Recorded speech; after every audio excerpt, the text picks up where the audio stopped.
Assiette revient pour redonner saveur, sourire à votre week-end. Madame, messieurs, vous êtes dans le tout nouvel épisode. Bienvenue à vous. Au sommaire de ce numéro de Ciné 7 Magazine, suivez des nouvelles sorties en salle telles que Un grand raccourci, Le Paris Dinosaure et tant d'autres dans la rubrique News. La rubrique Gros Plan vous présentera l'histoire du cinéma anime ou manga du Japon. Prenez rendez-vous avec les prochaines sorties en salle dans la rubrique Nouveautés et pour boucler les tout, nous vous brosserons les portraits de l'acteur Mahershala Ali. Ciné 7 Magazine, 100% cinéma d'ici et d'ailleurs. Décryptage du film Le Paris Dinosaure, le fun doc.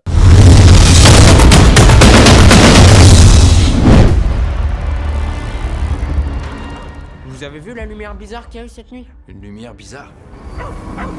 Il y a le vent qui soufflait hyper fort. Le chien flippé, il arrêtait pas d'aboyer. C'était peut-être un hélicoptère? Ou une soucoupe volante. Des extraterrestres. N'importe quoi. Le Paris Dinosaure fait référence à la stratégie risquée mais audacieuse du réalisateur David Robert Mitchell et le producteur J.J. Abrams pour leur nouveau film à l'affiche, La fin de Oak Street. L'histoire suit une famille ordinaire menée par Anna Tawai et Ewan McGregor qui se réveille un matin et découvre que sa banlieue, tranquille et coupée du monde, est envahie par des dinosaures. Contrairement au blockbuster d'action habituel, le film adopte un point de vue à hauteur d'homme, axé sur un huis clos, la survie psychologique et le mystère de cette faille temporelle. Que notre quartier, notre maison, notre rue, tout s'est déplacé. Mais attends, comment c'est possible? Retenons que le film mise beaucoup sur l'animatronique et des effets physiques plutôt que sur les tout numériques pour rendre les créatures plus tangibles et effrayantes.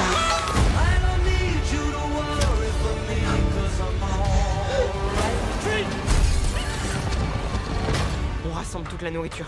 Prenez tout ce qui peut nous servir d'arme. Qu'est-ce qu'on va faire? On va survivre.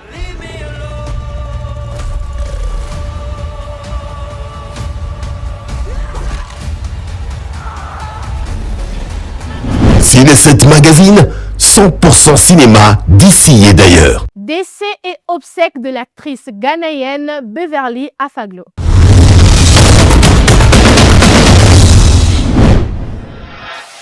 You, Muna, You are here. you both know each other. L'actrice et entrepreneuse ghanéenne Beverly Afaglo est décédée le 24 mai dernier à l'âge de 42 ans, de suite d'un combat de 2 ans contre le cancer. Cette disparition brutale est survenue seulement 4 jours avant son 43e anniversaire.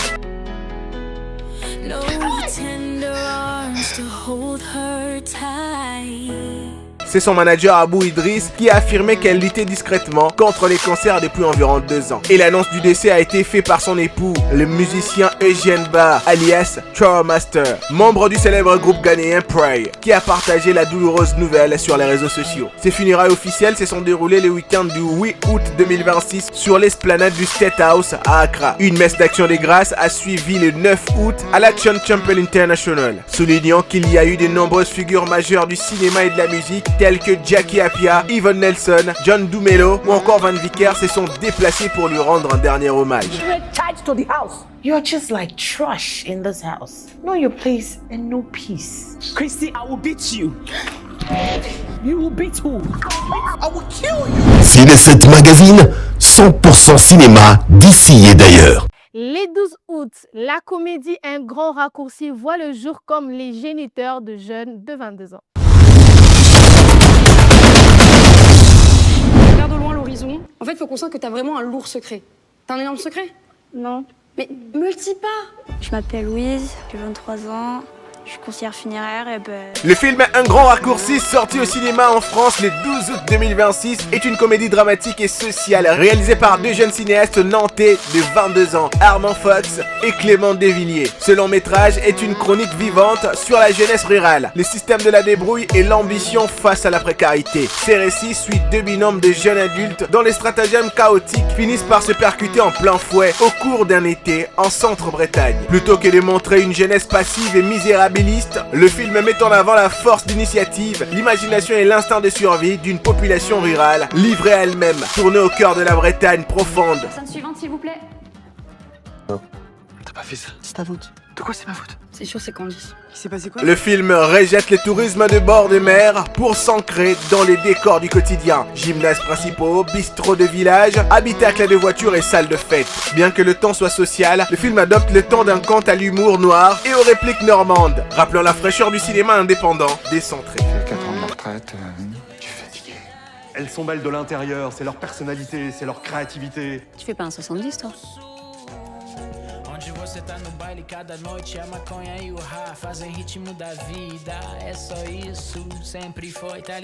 penses qu'elle peut tricher? Ouais, qu'elle essaye, on rigolera bien quand elle va boiter sur ça. Ciné 7 Magazine, 100% cinéma d'ici et d'ailleurs. Netflix lance Paperman 2026 pour le fan insatisfait des Squid Game. Black man! All the values that a black fraternity enhances in our young men can be done through the teachings of the martial arts.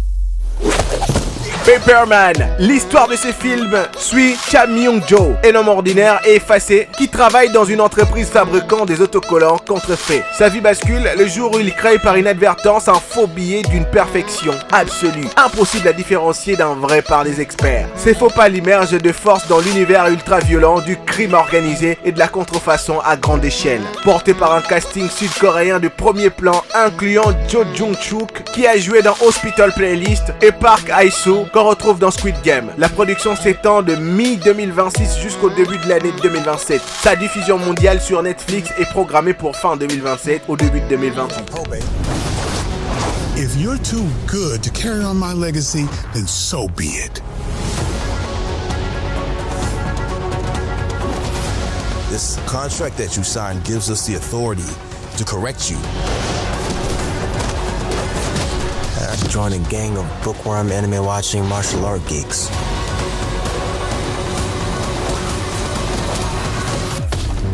Who are you when everything you believe turns out to be a lie?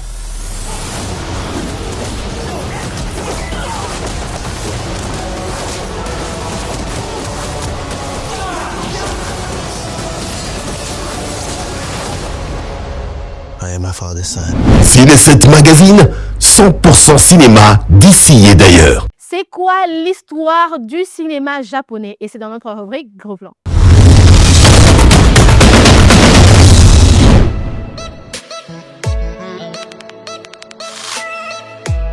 L'histoire de l'animation japonaise et celle du manga sont profondément indissociables, au point que l'animation a longtemps été qualifiée de film manga au Japon. C'est ainsi que l'évolution de ce média unique s'articule autour de 5 grandes périodes clés. Premièrement, les pionniers de la propagande allant de 1917 à 1945. En 1917, il y sortit Nakamura Gatana par Junichi Kouchi, considéré comme l'un des pionniers courts-métrages d'animation japonais. Les créateurs sont alors souvent des dessinateurs des presses et des mangas politiques. Et en 1945, à la sortie du Momotaro, Les Divins Soldats de la Mer, le premier long métrage d'animation japonais, financé par la marine impériale. Ce film sert d'outil de propagande durant la Seconde Guerre mondiale. Puis vient Les Dieux du manga et l'essor de la télévision entre 1950 et 1970. Le studio Toei Animation produit Les Serpents Blancs, premier long métrage en couleur, fortement influencé par les productions Disney. En 1963, on assiste à Osamu Tezuka, surnommé les dieux du manga. Il révolutionne l'industrie avec l'adaptation télévisée de son propre manga, Astro, le petit robot, Astro Boy, comme on le dit. Pour des raisons budgétaires, il y impose la technique de l'animation limitée, moins de dessins par seconde, qui va définir l'esthétique visuelle de l'animé moderne. Puis vient l'âge d'or des genres et la maturité, entre 1970 et 1980, les mechas. Les années 1970 voient naître le genre de robots géants avec des œuvres cultes comme Mazinger Z ou Mobile Suit Gundam,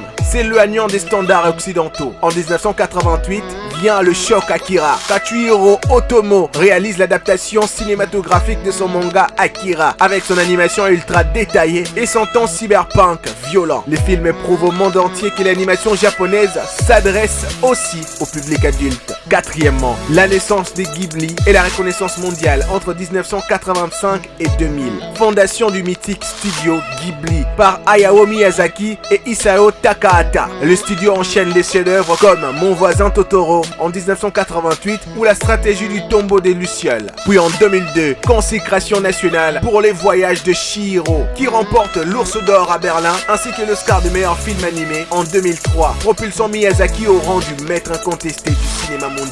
Puis vient l'ère moderne et la domination du box-office entre 2010 à nos jours. La synergie manga-anime. Aujourd'hui, adapté des mangas à succès comme Demon Slayer, Jujutsu Kaisen ou One Piece. En long métrage de haute volée technique est devenu une stratégie industrielle ultra lucrative. Avec la nouvelle garde, des réalisateurs comme Makoto Shinkai ou Mamoru Hosoda redéfinissent l'animation contemporaine en mêlant récits intimistes, enjeux sociétaux et prouesses visuelles photoréalistes.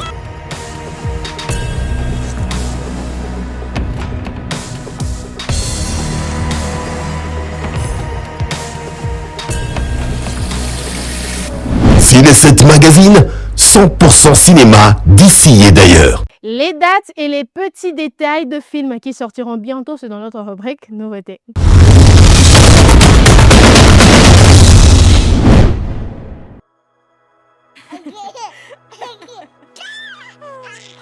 Faudra bien qu'il aille dehors à un moment donné. Non, pas question. Promets-moi que vous ne quitterez pas la maison.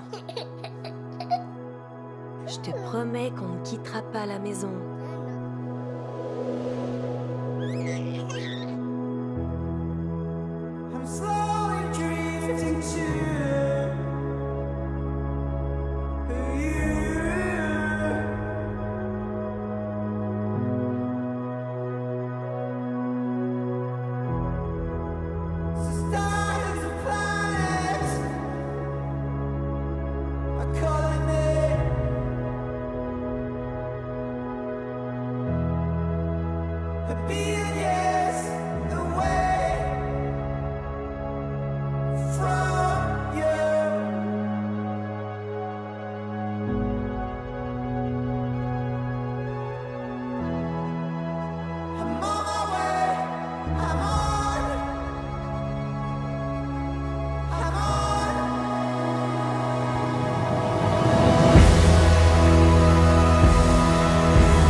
Je ne veux pas de votre conte de fées.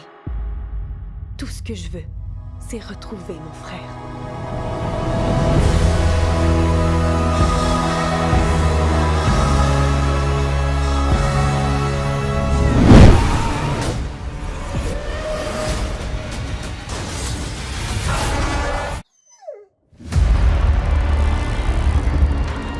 Vous avez vu la lumière bizarre qu'il y a eu cette nuit? Une lumière bizarre. Il y a le vent qui soufflait hyper fort. Le chien flippé, il arrêtait pas d'aboyer. C'était peut-être un hélicoptère? Ou une soucoupe volante. Des extraterrestres. N'importe quoi.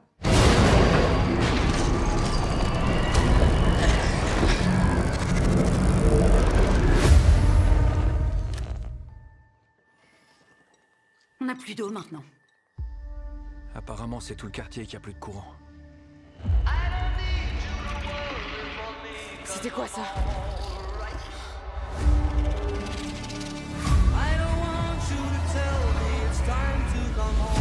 On est coincé. J'ai l'impression que notre quartier, notre maison, notre rue, tout s'est déplacé.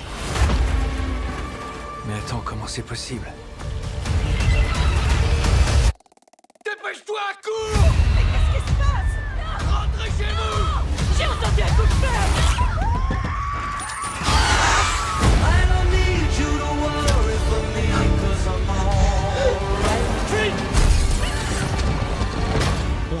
la nourriture. Prenez tout ce qui peut nous servir d'arme. Qu'est-ce qu'on va faire? On va survivre.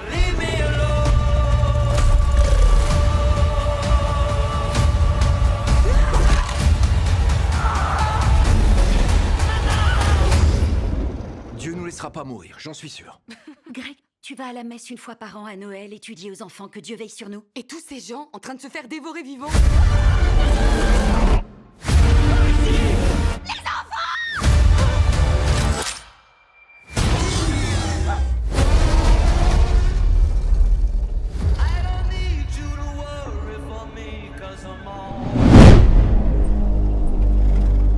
Tu veux venir avec moi? Je vais attendre ici.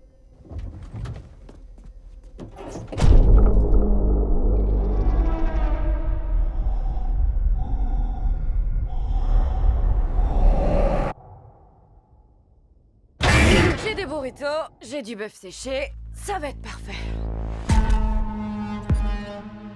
Permettez-moi de faire les présentations. Voici les soldats parfaits.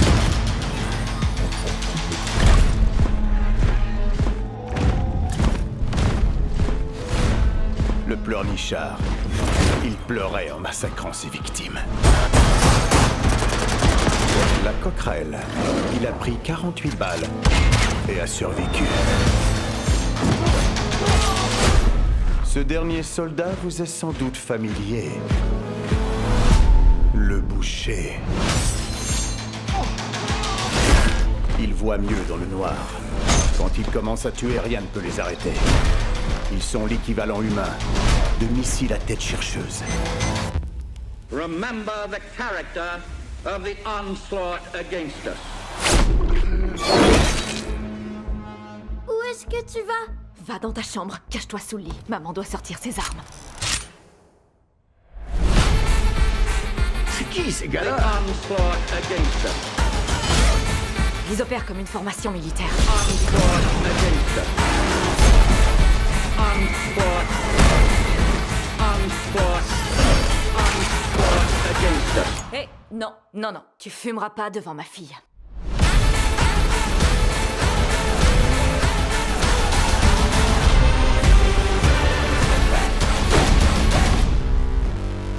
The onslaught against us. C'est ton frère. On a eu un problème et ça a eu des répercussions. On va régler tout ça.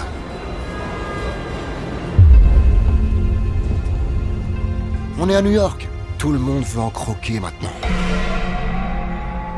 Ils vont rien me faire. Bah ouais, mais moi, ils vont me foutre la paix, tu crois?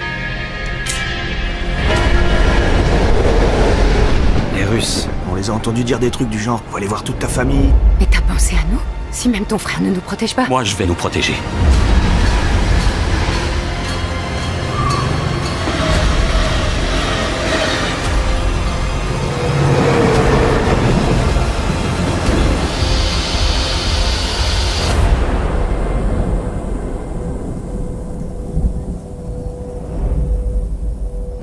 Ciné7 Magazine, 100% cinéma d'ici et d'ailleurs. Et nous finissons avec la rubrique portrait de Mahershala Ali.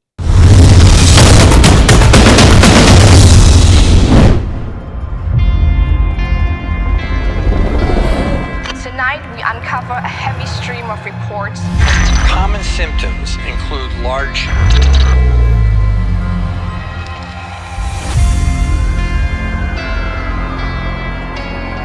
reports confirm the recent discovery. Mahershala Ali est un acteur américain né le 16 février 1974 à Oakland en Californie. Remarqué pour des rôles dans des séries télévisées, le 440 ou House of Cards. Il remporte 2 fois l'Oscar du meilleur acteur dans un second rôle en 2017 pour Moonlight, puis en 2019 pour Green Book, sur les routes du Sud. C'est promis. Dites pas que ça sent pas bon, ça. Je n'ai jamais avalé de poulet frit de toute mon existence. Mais les gens comme vous adorent le poulet frit. Vous avez une vision de moi plutôt étriquée, Tony. Ouais, je sais. Je suis un malin. est reconnu mondialement pour son charisme et sa voix profonde. Il est l'un des rares acteurs à avoir remporté 2 Oscars du meilleur acteur dans un second rôle. En 2020, les New York Times l'a classé parmi les 25 plus grands acteurs du 21e siècle. Ses rôles emblématiques dans Moonlight en 2016, il incarne Juan, un trafiquant de drogue au grand cœur, rôle qui lui offre son premier Oscar. Et dans Green Book, sur les routes du Sud en 2018, son interprétation magistrale du pianiste virtuose Don Charlie lui vaut son second Oscar. Dans House of Cards, il a marqué la série politique dans le rôle de l'influent lubiste Remy Danton. Dans True Detective, il a porté la saison 3 dans le rôle complexe du détective Wayne Hayes. Puis il a été dans Le Monde d'après en 2023, un thriller psychologique à succès produit et diffusé sur Netflix. Dans Jurassic World Buried, Mahershala Ali est à l'affiche de ses blockbusters majeurs à l'été 2025 dans le rôle de Duncan Kilcaid. Il poursuit sa carrière sur plusieurs fronts, notamment avec la série dramatique Tusk et les films d'animation Wildwood, prévus pour 2026.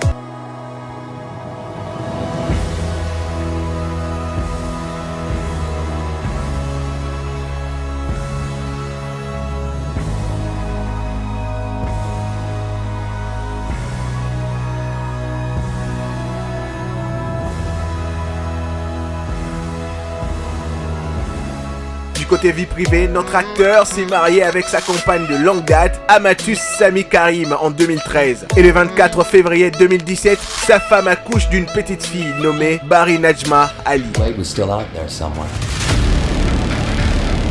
I see you. Doing what he did best. He was a weapon. His life was a war. Cold War.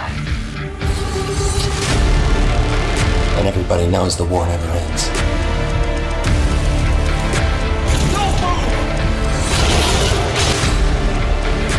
Just a sip, then you are mine.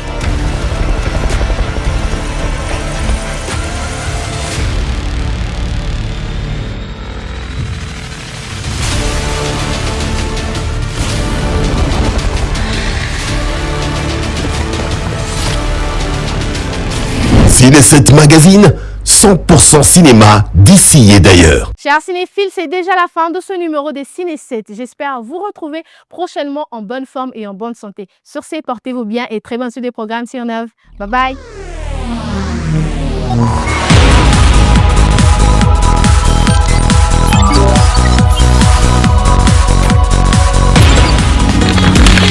Love TV, la télé dans sa dimension créative.